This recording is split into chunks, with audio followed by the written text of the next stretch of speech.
Hi guys, welcome to another reading vlog. I know, another one. What am I doing? But I'm currently going to start this particular book and I was like, nope, I want to vlog it. And I think, this is where I might be completely wrong, but I think I did read book one in another reading vlog I did. I'm sure I did. It wasn't just that book reading vlog. I think I did it as a reading vlog to get through some of my books or something. I'm sure I did. So editing Amy will let you know if I did. She'll write here to say yes if I did or not. If I did, I will put that video linked down in the description box, but I will put the timestamp of when I started vlogging this particular book. So if you do want to watch that, you can watch that first before you watch this one. I'm sure I did. The reason why I'm doing this vlog for this book is because I'm sure I did vlogging for the first book. But I honestly can't remember what I got up to in September, because I think I read it I did read it in September. I can't honestly remember what happened. A lot happened in October. My mental health's been all the way up and down. Shit's gone on. But yeah, I want to vlog this particular book, and let's just get on to this particular book. I am going to finally read Kingdom of the Curse by Kerry Mansikako. So this was on my TBR for October. It was actually on my TBR for Vampathon, but I never did that readathon, as literally, as you can know from previous videos, October, once I hit mid-October, things went really downhill, mental health, bad things happened, and yeah, I just didn't want to read anymore. So this I knew was going to be put into my November TBR because I desperately want to read it, because I absolutely loved Kingdom of the Cursed. No, that's this one. Kingdom of the Wicked. The cliffhanger on that. The minute this book came in my hands, I was like, no, I need to read it. So I wanted to vlog it. It's a beautiful edition. It's signed. But yeah, I wanted to vlog this because I am sure I vlogged the first one. I have decided that I'm going to do this vlog non-spoilery, but at the end I will do my complete full thoughts of this book with spoilers involved. So what I'm going to do, usually I don't, like I tend to, I have a habit of when I vlog, I do tend to do spoilers and I tend to put my hand up. But I hate sort of doing that because I don't want people to not be able to watch my vlogs if I'm going to spoil a book for them. So what I've decided to do is I am going to vlog my experience of this book, but while I'm vlogging and reading, I'm not going to spoil it. I'm not going to give anything that's potential spoilers. I will just sort of briefly say what's going on in a way that I know doesn't spoil things and like my thoughts of it. But at the end, usually when I finish the book and I do my overall like wrap up of the read, I will do my whole full thoughts, spoilers included. So when I do that, I will put in the description box, so please, when you start this, look at the description and look at the timestamp, because that's when I will start getting a bit spoilery and saying things. So if you don't want the book to be spoiled for you, whether you're currently reading it or whether you own it but you haven't read it yet, then you can watch so much of this vlog and then just not watch the last bit of it. If you're not bothered by this book or you don't mind being spoiled, then carry on watching this like all the way through to the end. But I thought going forward, if I do vlogs where it's just one particular book, it's not loads of books, it's just one book in a vlog, then I might just do it that way, because then you can watch it to a certain point, and then if you don't want to be spoiled, you've got a warning. So that's what I'm doing, and that's what I'm going to continue to do if I do more vlogs where it's just one book that I'm vlogging. I won't do it so much if I'm doing more than one book, because majority of the time I tend to not go full in-depth spoilery. So yeah, we're reading this. It's currently Tuesday the 9th of November. It is 2:30. I don't know how long this vlog is going to be going on for, like whether it's a week or a few days. It all depends on my reading speed. When I read Kingdom of the Wicked, I think I read it in a day or 2 days at the most. However, I'm starting this vlog at 2:30, but I won't be picking this book up until my daughter's at Rainbows, because in half an hour I have to do the school run. So Alice is at Rainbows for an hour, so I'll do some reading in that hour and then I'll pick this back up once she's in bed. So I'll read as much as I can. I don't think I'll do a substantial amount, but you never know, because when I read Kingdom of the Wicked, I like flew through it very quickly, and I got a feeling I'm going to fly through this even quicker because the scene's sort of been set already. but we'll see. Yeah, I'm going to give myself time to read this. It might be done very quickly, it might not be done very quickly, but yeah, I'm very excited to read this. This obviously follows on straight off from the first book where Emilia sold her soul to oh god, I can't remember which prince it was, one of the princes of hell. So she's now become queen of the wicked. She's now gone to the Seven Circles to fulfill her vow, but also while she's there, she's actually undercover because she wants to avenge her sister and find out who the demon was who killed her. I have heard from some reviews on Bookstagram that this is very steamy.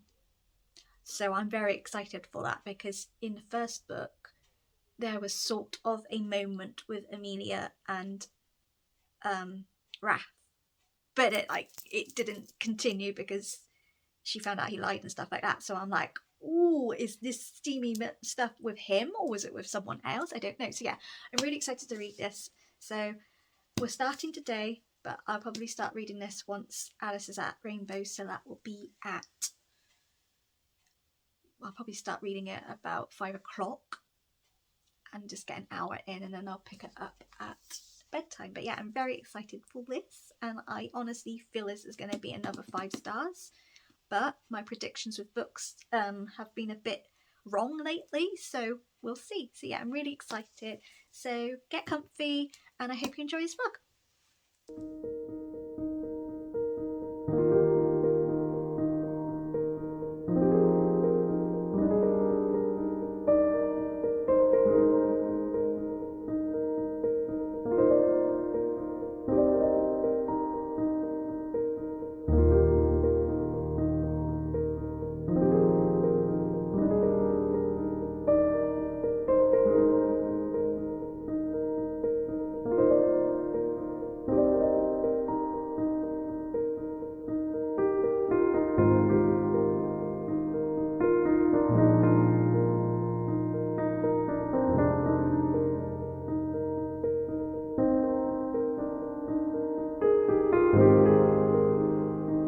Hi, I'm in the car. We just dropped my daughter off at Rainbows, but my dad needs to go and quickly get some food because we got nothing in the house, and now he's back home. So I brought my book in with me because I don't particularly want to stop reading. I'm currently on chapter 2. I'm on page 17, and I can tell you now, the first 2 chapters, the prologue and chapter 1, was amazing. Like, talk about start off with a bang. I'm already loving Raph and Emilia's just the banter, and there's a fizzling little romance connection going on. Like, these two need to shag basically. But yeah, I am absolutely loving this. Like, honestly, it's very hard to put down. So it's going to be one of those books where I just don't want to do anything life-wise. I just want to read. So yeah, it starts off a bang. I am loving it already, and yeah, I'm going to continue reading while I wait for my dad, and then I'll probably have to stop once I have to get little one. But I'll certainly be doing a big chunk of reading tonight once little one's in bed. It's really embarrassing doing this in the car because everyone's looking at me thinking, who the hell is she talking to? But yeah, absolutely loving this.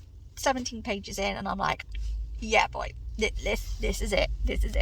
So yeah, I'll probably catch up with you properly when I have actual more, like, you know, a big chunk of reading done. But so far, loving it. Good morning. I have a little reading update for you.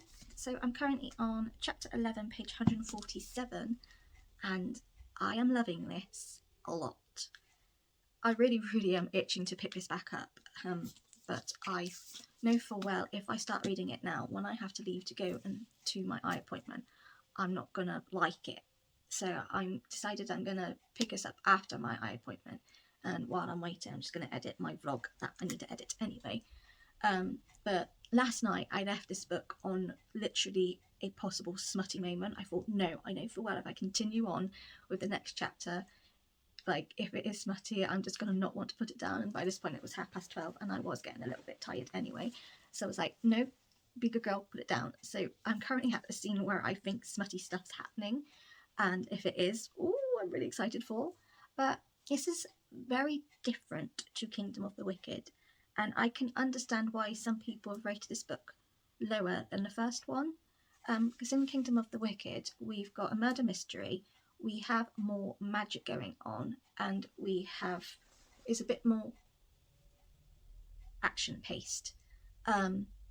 This one at the minute, we've not got any of that. Like, one of the things I loved about Kingdom of the Wicked was the Italian reference, the Latin reference, all of the food. Like, Italy is one of my favourite places. Like, I have never been, but I really want to go. And I don't mean like the certain like popular places. I want to see the whole of Italy, like the popular places and the not so popular places. I just want to see it all.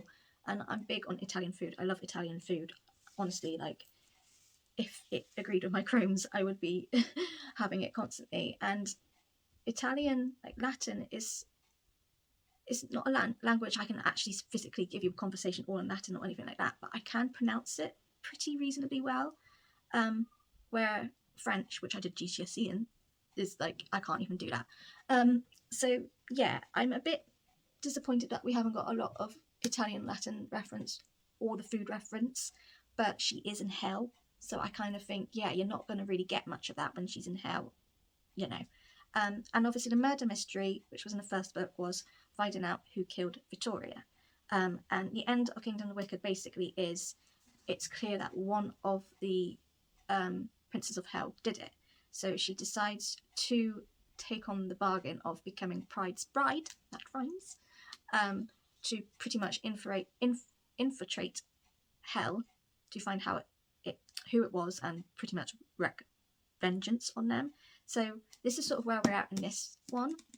So she's gone to hell. She's currently with Raph, and she's gone through like this corridor of sin. Basically, she gets tasted. That's not right. Tested. To like where she sort of belongs. So you've got all the 7 sins, like Raph, lust, pride, all of that. But for all of them, not just her, while you're in hell, the like 7 sins sort of play around you. So whichever emotion you're experiencing the most, it either heightens that emotion or does the complete opposite. So for Amelia, she's sort of lusting a little bit after Raph, and it's decided to actually amp that up even more so. But it can also do the opposite and do like, hate, things like that. So she's often experiencing a few different emotions. She's experiencing like one moment like she's having a rant or in a bath or something, and then she's literally just got this image of Raph doing things to her. So we've sort of got like quite smutty scenes already, but it's not happening. However, we are getting to a moment where things are going on. She's not actually met Pride, so supposedly Pride is her husband to be, and she's not seen him. And I was sort of thinking, is Raph actually Pride? Like, Pride's the king of hell, the devil, whatever you'd like to call him. So I was wondering whether Raph actually is that or not. But as I was reading, I'm thinking, no, I think there's something else going on, because in the first book it was implied that she did like a betrothal ceremony by accident when she captured Raph.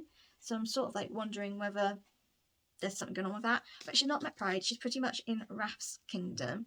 And yeah, like their banter is hilarious. Like, honestly, like you can tell they both have some sort of emotional feelings to them. Like, I think they both fancy each other, especially Raph can't keep his eyes off Amelia. So like, but it's that question of, do they actually feel this, or is it the sins sort of portraying their emotions? Because it affects it's not just humans, witches or whatever. It does affect everyone in hell as well.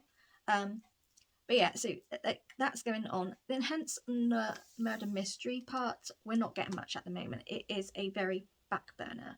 And I'm sort of wondering whether it will pick up or whether it is just going to focus on the possible relationship between Amelia and Raph. I'm not sure. It's just, it is taking a back burner. Like, she is there wanting to fight vengeance, but she's also now found that there's actually a chance that her grandmother completely lied to her about her heritage, about her witch, like her as a witch, because she sort of realised that the power that she thought she had she's actually realised that a lot of her power's been dormant, and it's been told to do that.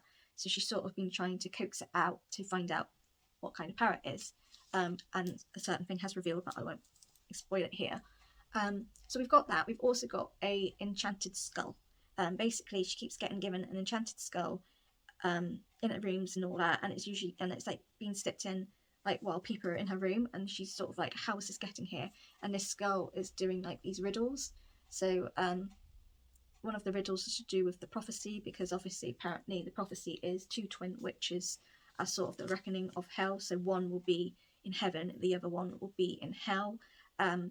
So there's certain things that were in the first book, it's sort of been explained a bit more in this one for sure. But in hindsight, the thing that I did love about the first book isn't in here. Like at the moment, murder mystery, that is very dormant. The Italian Latin sense of the vibe of the book in the first one's not in here, but I understand why, because she's in hell, so she can't really do anything Italian when she's not in Italy anymore. However, even though those favourite bits of mine aren't in this book at the minute, I'm just loving the banter and the sort of emotional conflict between Raph and Amelia. And the description of hell is like, I read a couple of like books that's to do with the underworld and all that, and each one describe it so differently. And you never know which is true and which is not, if you believe in that kind of thing. But this hell is just, it's very, very interesting. So yeah, I'm really enjoying it. I can see why people haven't enjoyed it as much as the first one, but personally, as much as it hasn't got the aspects I did love in the first one, at this current moment of what I've read, I'm still going to give it a 5 stars, because I just love the characters, and I feel like we're possibly getting a slow burn romance. Like, I might be wrong, but like the way it's heading, I feel like maybe there's something going on. But yeah, very intrigued. I sort of want more fantasy at the moment, because at the moment we're not really got much fantasy. It's more like supernatural, really. But yeah, very intrigued. I am loving it. I can't put it down. I absolutely love the fact this is short chapters. Like, I feel like I've flown through this book really quickly, purely because of the short chapters. But yeah, very intrigued. And yeah, I definitely really, really itching to pick it up, but I don't want to, because I know full well if I pick it up now, I'm not going to want to put it down when I have to go to my appointment. So we will read this after my appointment. I am going to go and start editing my recent vlogs video and sort that up, and then hopefully put that up either tonight or tomorrow. So that is the plan. And yeah, very excited to pick it up. I'm loving it, regardless of the points that I said. I am loving it. So yeah, that's the plan. I will pick up this up more in the afternoon. I probably might not, depending on how long my appointment is. It might be an hour, it might be 2. I think it's probably more going to be an hour. But then I will certainly pick it up in the evening once the little one's in bed. So yeah, I will try and update you wherever I can. If not, I might update you later on in the evening, or if I really can't, it'll probably be in the morning again. But I have a feeling I will be I'm not far off the halfway mark. So I'll either manage the halfway mark today, or I might read more, or you never know, I might finish it. The way it's going, I could technically finish it if I really just sat and didn't get distracted and did it, but I do want to savour this book as well. Also, quick edit, I did say about I wanted to do this because I think I vlogged the first book. I did. It is my Bookopathon vlog, so I was right. So it was actually the first part of the vlog, it was the first book I read, so luckily enough that's easy. So I will put that vlog down, and I'll put a timestamp of me reading Kingdom of the Wicked should you want to watch it. But yeah, I shall catch up with you all later on, hopefully. Hi, I don't have any reading updates to give you, as I haven't done any reading. I was planning to read once I come back from my eye appointment, but that took longer than I was expecting.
exhausted.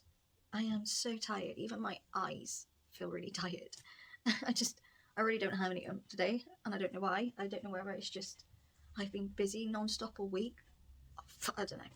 I'm tired. And bless Alice came strolling into my room. It's usually me getting her. She wakes up and I get her, but she came strolling into my room at like 5:15 in the morning, and then she was like chatting my ear off. So I'm tired, but hey ho. I wanted to pop it on as I got a lot to talk about this book. I have only got this much left. I'm on chapter 28, page 348, and yeah, is getting really good. My last like sort of talking thing about this book, I said that there wasn't much murder mystery, and I also felt a bit like the Italian references weren't so much in this book. However, where I am now, it is started to pick up. Amelia has had a few little cooking sessions in the kitchen, and yeah, and we've also got not so much a murder mystery, but it's more of a mystery sort of element happening now. There's certain things that have come to light about Raph. There's certain things that have come out about Amelia, and yeah, there's like there's stuff going on, and I'm like, ooh, how is this going to?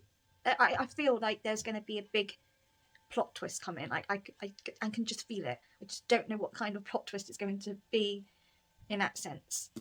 I'm honestly loving the romance in this.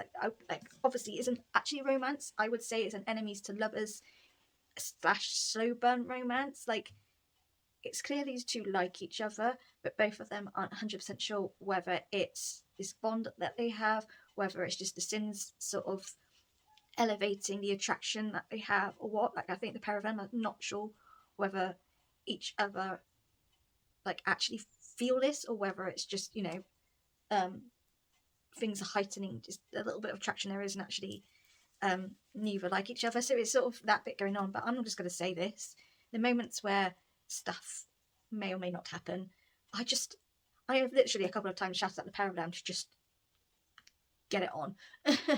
I just want them to get it on. But yeah, I'm loving this. Like it is, I must admit, it's not as good as Kingdom of the Wicked in my opinion. I absolutely loved that book and like everything about it. This one, I do miss the sort of murder mystery side of things. I do feel it's more focusing on the relationship between Amelia and Raph. It's sort of like a do they don't they through this book, and I'm not against it. Like I do love a good fantasy romance, so I'm not bothered by that.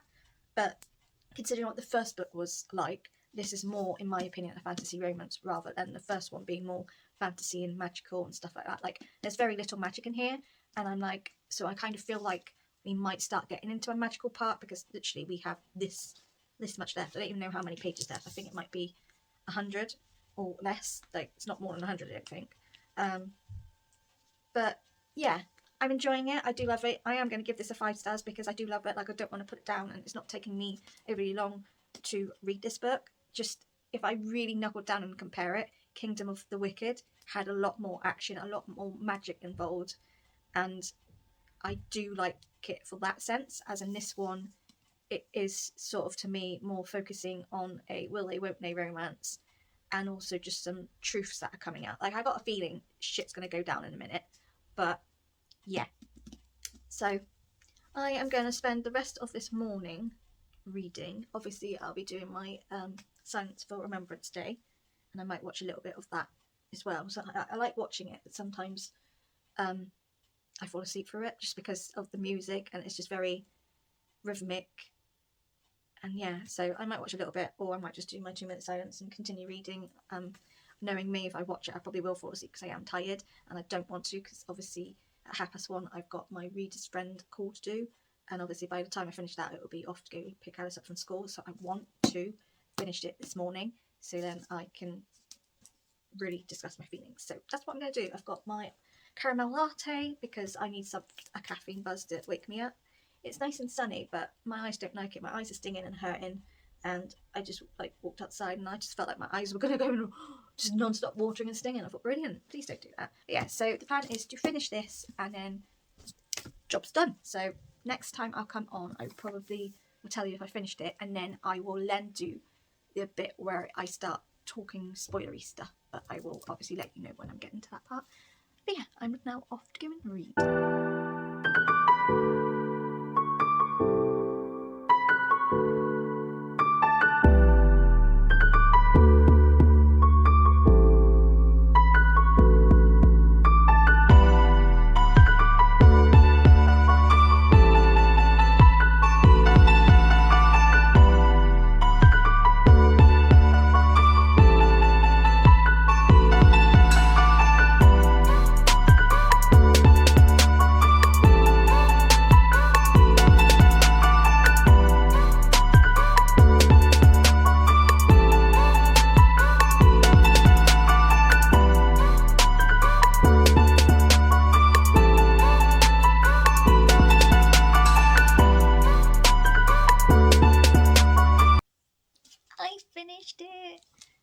I wish I hadn't finished it though, because now it's ended. I'm like, no, I didn't want it. And the last 100 pages, honestly, everything kicked off, and it's also left in a cliffhanger. So now I'm like, well, there's clearly going to be another book, whether it's a 3-book series or more than 3 books. I don't know, unless it's just this, but I doubt it by the way it ended. But I had a sneaky suspicion, didn't completely get it right, but I was close enough. But my word, like, I'm not gonna lie, yes, it didn't have the murder mystery part, yes, it didn't have a lot of the Italian references it did have in Kingdom of the Wicked, but I can't lie, the slow burn romance, the enemies to lovers, just brilliant. And the last 100 pages really just answered every single question that was going on in this book, and it certainly, I think, opens up to the next book being extremely on it. Like, I got a feeling, like, I feel like this is going to be a 3-book series. I feel like the 3rd book is going to be like probably like maybe a big war sort of thing. I don't know, but yeah, this is an easy 5-star read for me. Like, yes, it wasn't like Kingdom of the Wicked, but where it differed from Kingdom of the Wicked, I still enjoyed this. You know, I still now, like, I finished it and I just want to pick it back up and reread it. It's just the way Kerry Mansicalco writes just draws you in, and like all of the characters, even like the rest of the princes of hell, who some of them aren't overly nice, I couldn't help liking them in their own odd way. And the descriptions about hell, like, I think this is probably the best descriptive book about the underworld that I've read. And yeah, I really enjoyed it. Definitely 5-star reads. Definitely, if you haven't read this series, read it, because I think everyone's gonna love it. Especially in my sense, it's not a massive fantasy type book. So I would say if you're starting out with fantasy, this is a decent sort of book to read, because it's not too hard to understand. So yeah, absolutely love this book. I am now gonna go and talk fully about parts of this book that is spoilery. So if you do not want to know any more about this book because you haven't read it, or you're reading it, or you're planning to read it, or whatever, then I would recommend not watching the last bit of this video. But if you're not bothered or you don't mind, then carry on. But yeah, we're going to now dive into the spoilery moments of this book, because I have a lot to say. So this is your warning. This is now going to be spoilery. So if you do not want to know anything, do not go on. So basically, the actual story of this is there's this obviously this big riddle, and there's this sort of prophecy about 2 twin witches. One twin witch is of heaven and the other twin witch is of hell, and they are sort of, from what I'm gleaned, it sounds like one witch isn't overly nice and one witch is. And yeah, so basically in Kingdom of Wicked, obviously Emilia sort of did like a drawing spell to capture one of the princes of hell to find out what happened to her twin Victoria, because she got murdered and she believed it was one of the princes of hell. So throughout that book, it was her working alongside with Raph, trying to find out who murdered her sister, but also all of the other witch murders that was happening. In that book, it sort of portrays that where Amelia thought she did a summoning spell, it actually was a betrothal spell.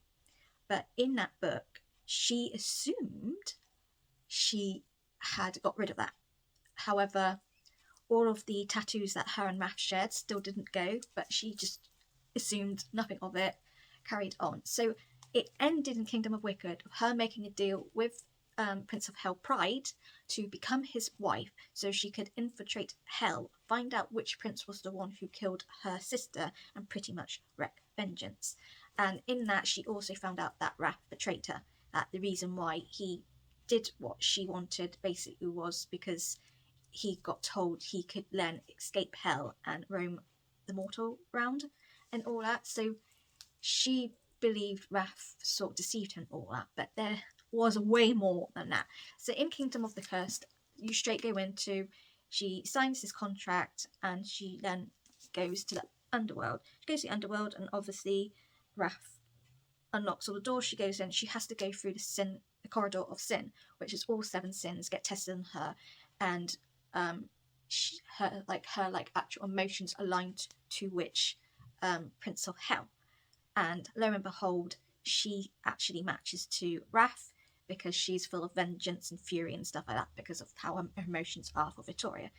So she gets in there, and while she's there, she realises that all of the sins affect all of them, including the Princes of Hell. So whatever emotions really up front for them is the emotion that sort of makes it bigger. So for her, she's got 2. She's got fury and she's got lust, because she does have a little bit of a thing for Raph.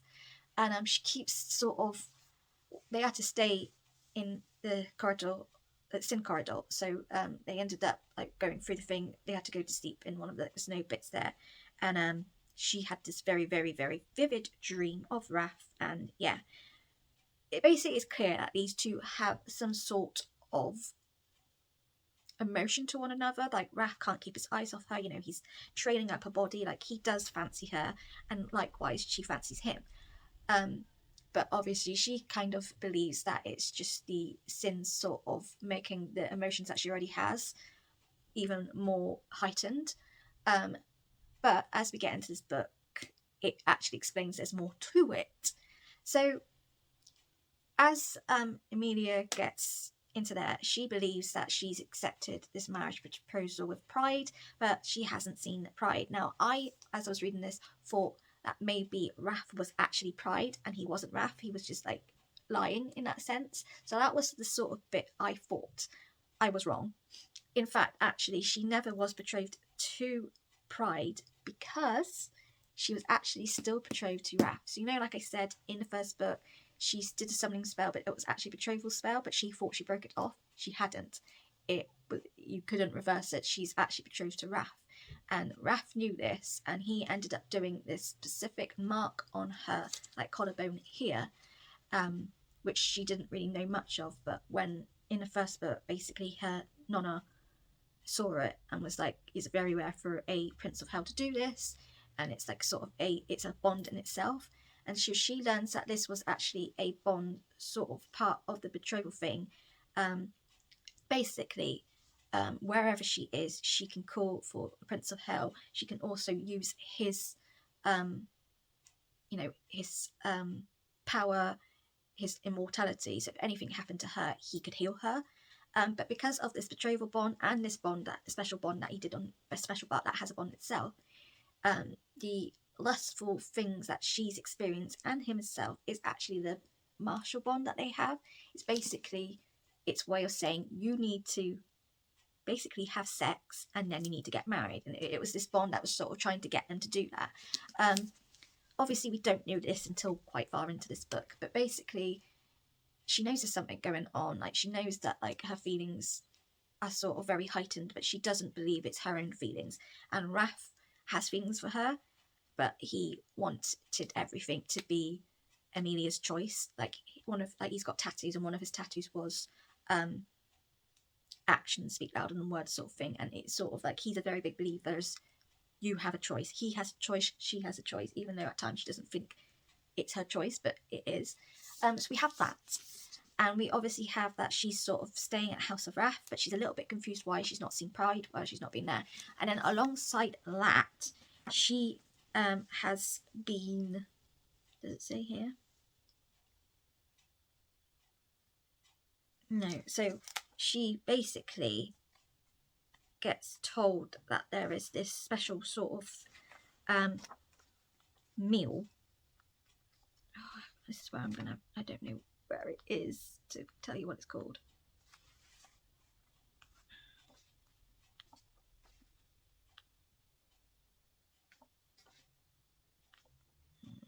I don't know where it is.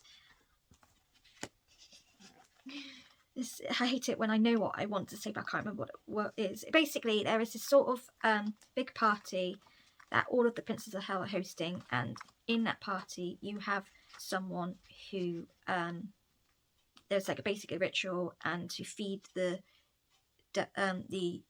Prince of Hell's power, you have to give up a fear or like a particular emotion. And usually there's a vote of who, and then the most votes is the person who is the sacrifice per se.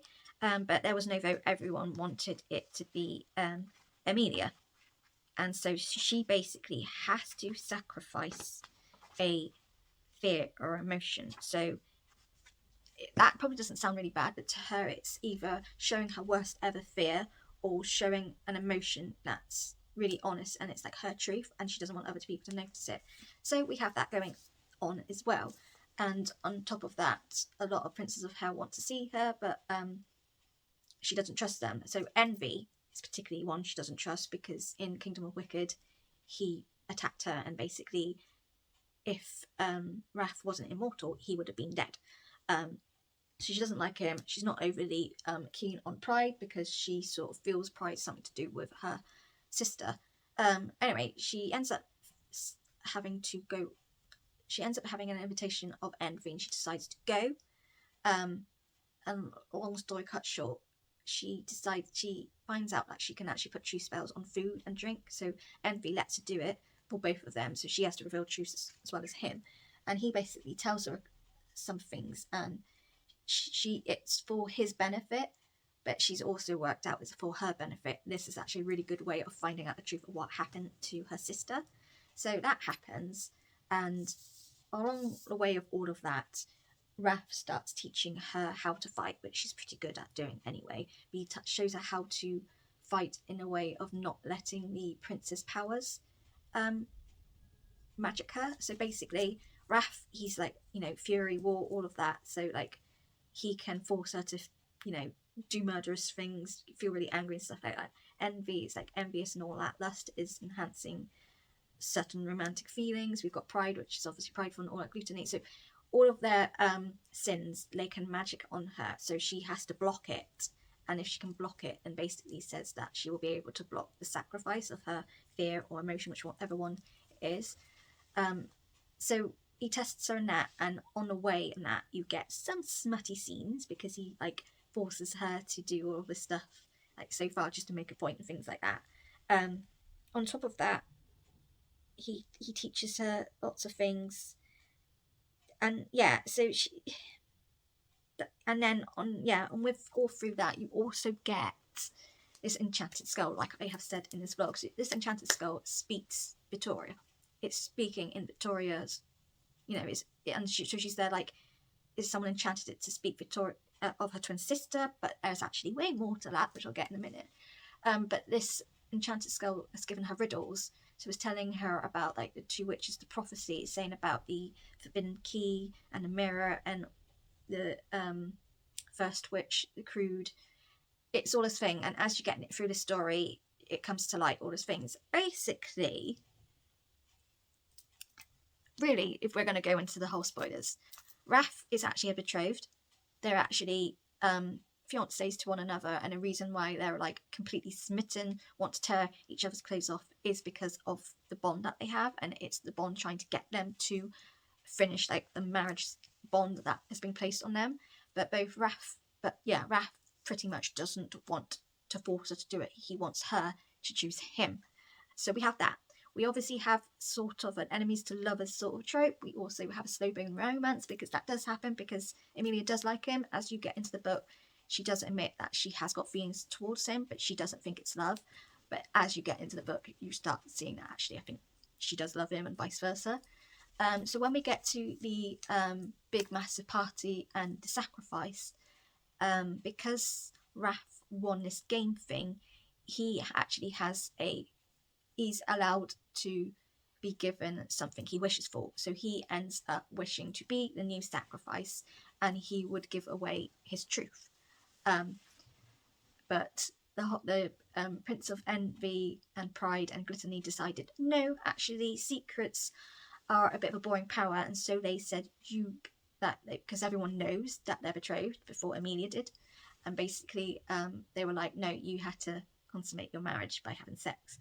And Raph was like, no, you can take my truth. But Emilia stood up and said that she would do it, but she would do it in Raph's room and just them. So there's this big little scene of stuff going on, and then just as I thought they were going to actually have sex, and it was her choice, it wasn't enforced, it was her choice, it didn't happen. I was like, oh, how dare you. But no, she ends up she ends up giving Raph a sleeping potion, so he's knocked out, and she ends up finding this forbidden key, this mirror, and she goes to the forest, and she then meets the Seven Sisters, which is one of the prophets that's been saying with this enchanted skull riddle.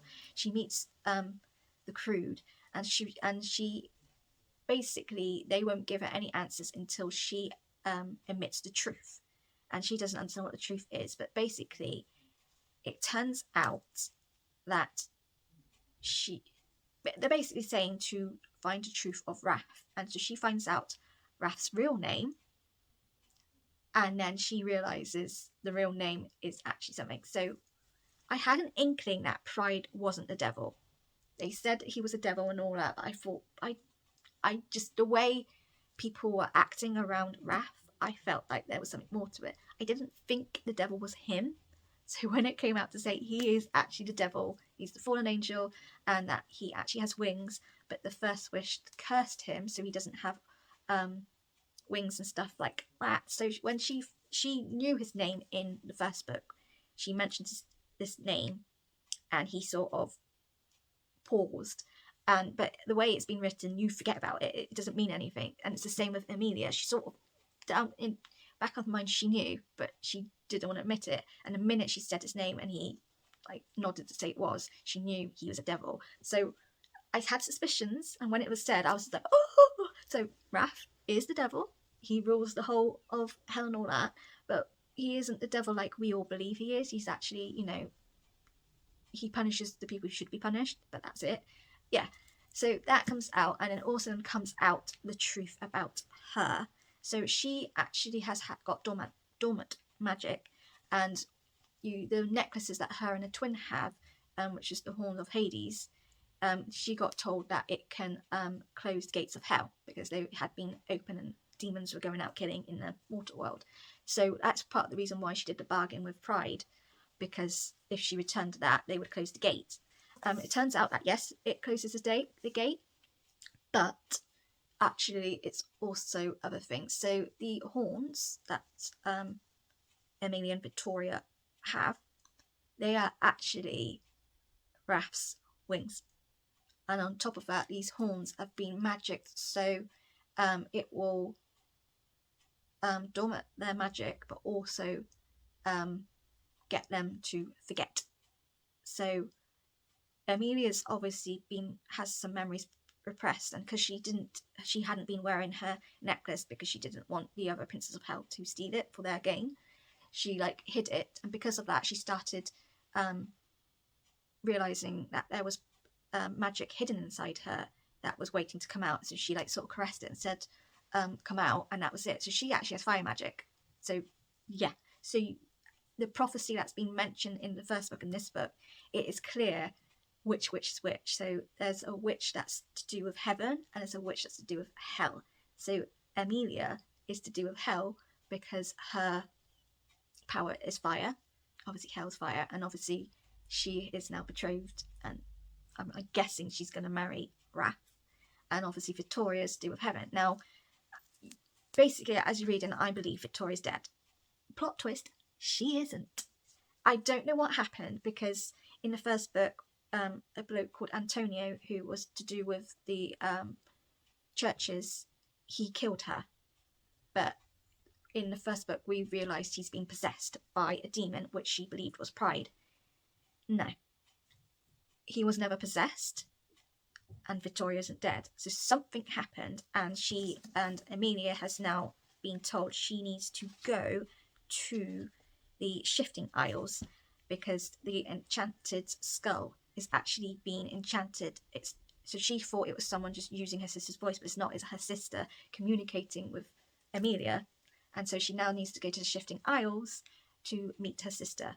But basically her sister has obviously got this sort of power, and it's clear that Emilia has been brought into these games, and she's been lied to and deceived by both her family but also her sister, because she did everything,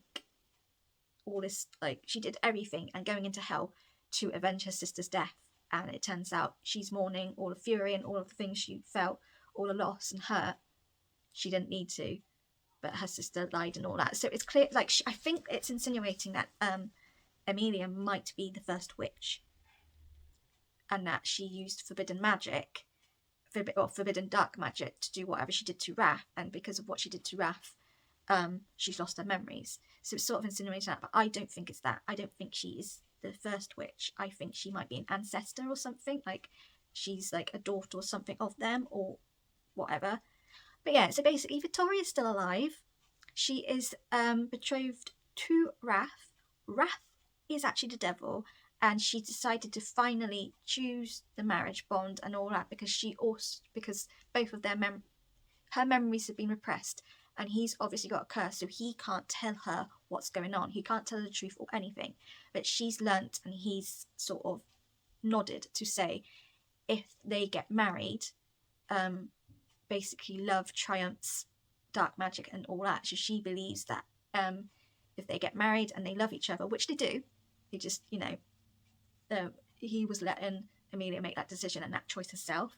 Hopefully her memories will properly come back. She will know truly who she is and know the truth of what's actually going down with Victoria. So it sort of ended pretty much, and like this, I'll read it out to you. She goes, so this is what Emilia said to Wrath. Pretend there's no curse, no magical betrothal, or romantic urges created by a bond. Would you choose me to reign beside you, to be your queen, your friend, your confidant, your lover? He goes, Emilia. She goes, you tricked me into a blood bargain with you before I crossed into the underworld. Do you recall what you said? You told me to never make a bargain with the devil. What's his is his. And he goes, it was a figure of speech. A blood bargain does not equate to possession. She goes, perhaps not technically. You did it as another means of protecting me in case I didn't want to accept that bond. You claim no other prince of hell would be stupid enough to challenge you. It was your secret way of offering me a way out of any contract with another demon house, the blood pact I made with pride included. Am I wrong? No. She went, don't answer now, but I want to know if you said that what you said stands. He said, you have to be more specific. I said, great many things. If I'm still yours. She goes, if I am, I would tell you that you are mine, that I am choosing you as my husband. There is no one I'd rather confront my demons with, no soul I'll travel through hell with, and no one else I want standing beside me when I go to the Shifting Isles tomorrow. And he replied, and if I don't require time to think it over. She goes, then I suggest coming to bed, your majesty. So basically they have to have sex before they get married, and then it culminates all this thing. So yeah. So I think the third book is going to be her meeting Victoria, her finding out all her memories and like her actual power and like this curse and what's going on. And I certainly think we'll find out what actually went on with Wrath, because the beginning of this book, it says sometime before. It says, once upon a cursed dawn, a king strode through his castle, his footsteps wandering down a corridor, descending even the shadows, getting away to avoid notice. He was in a foul mood, and it was growing darker because he got to her. He sensed their vengeance long before he entered the wing of the castle. It swarmed like an angry mob outside the entrance to his throne room, but he paid it little mind. The witch was a plague upon his land. And this witch tries to seduce him, but he won't do it. And then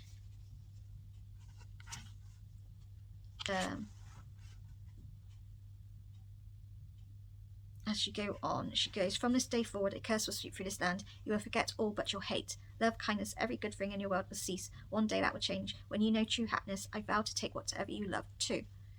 And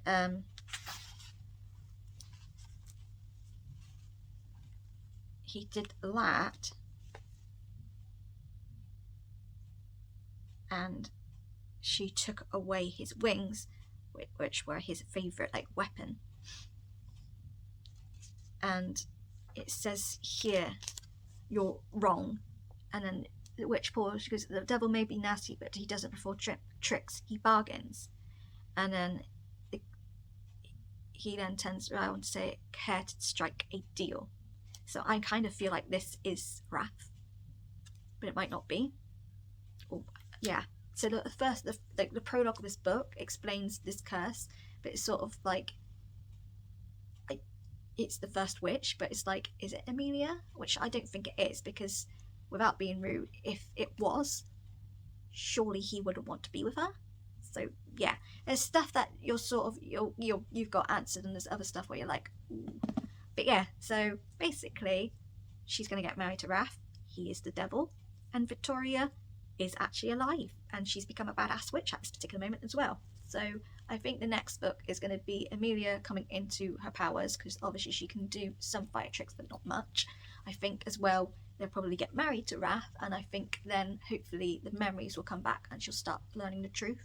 And also she's going to probably meet Victoria, and probably might be like a big badass witch against witch maybe. I do not know, but I'm intrigued. So yeah, that's pretty much the spoilery parts of this book. And yeah, I loved it. I love the slow burn romance. I can tell you now, this is steamy. It is very steamy, and I'm like, ooh, because I think this fantasy's YA, so I must admit, if it is YA, they weren't quite steamy for a YA book, in my opinion. But yeah, absolutely loved it. And yeah, those little bits that got revealed, admittedly, it was the last 100 pages of this book, like most of the revealing, and I'm like, ooh. So yeah, completely different to Kingdom of the Wicked, but you're getting more answers out of this one. And yeah, we certainly now have a fantasy romance, and yes, I'm looking forward to, hopefully there's going to be a next book where I can answer more questions. So yeah, that's the end of this vlog of Kingdom of the Cursed. I had fun. I'm glad I read this book, and yes, I already want to reread the series already. But yeah, thank you for watching, and do let me know if you read this book, what your thoughts were, or if after watching this you're like, I need to read this book. But yeah, again, thank you for watching. Take care of yourselves, and I'll see you again soon. Bye.